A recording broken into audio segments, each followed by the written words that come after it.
নমস্কার বন্ধুরা, মনীষা রান্নাঘরে তোমাদেরকে সবাইকে স্বাগত জানিয়ে আমি একটা নতুন ভিডিও নিয়ে এসেছি। দেখো, বেলে মাছ আর আলু পটল ভেজে নিয়েছি। এই দিয়ে বেলে মাছের তেল ঝাল করে দেখাবো তোমাদেরকে। দেখো কিভাবে করছি দেখাচ্ছি তোমাদেরকে। আর এই যে বেলে মাছ তেল ঝাল করার জন্য আমি যা মশলা নিয়েছি তোমাদেরকে দেখাচ্ছি। পেঁয়াজ, জিরে, রসুন বাটা, আদা বাটা, টমেটো কুচি, কাঁচা লঙ্কা চিড়ে নিয়েছি। আর এই যে গোলমরিচ বাটা।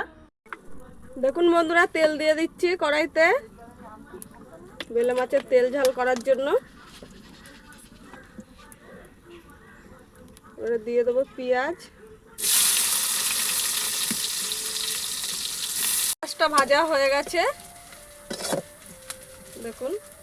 এবার আমি সব মশলাগুলোর মধ্যে দিয়ে দেবো।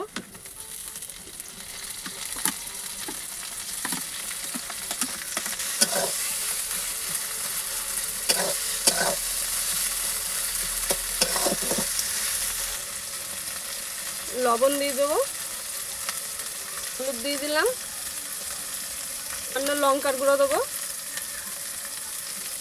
কষিয়ে দেবো। দেখুন বন্ধুরা, গোলমরিচটা দিয়ে দিলাম। এখন মশলা আমার কষানো হয়ে গেছে। এবার ভেজে রাখা পটল আর আলু দিয়ে দিচ্ছি। দেখুন বন্ধুরা, আমার কষানো হয়ে গেছে। তেল পটল আলুর থেকে একেবারে তেল ছেড়ে দিচ্ছে। এবার জল দিয়ে দেবো সামান্য।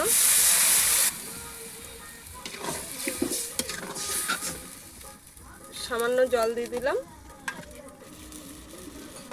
দেখুন বন্ধুরা, আমার তরকারি ফুটে গেছে। এবার বেলে মাছ, ভাজা বেলে মাছগুলো দিয়ে দেবো এর মধ্যে।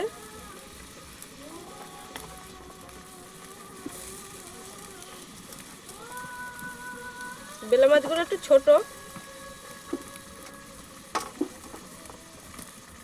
সব থেকে বড় মাছ।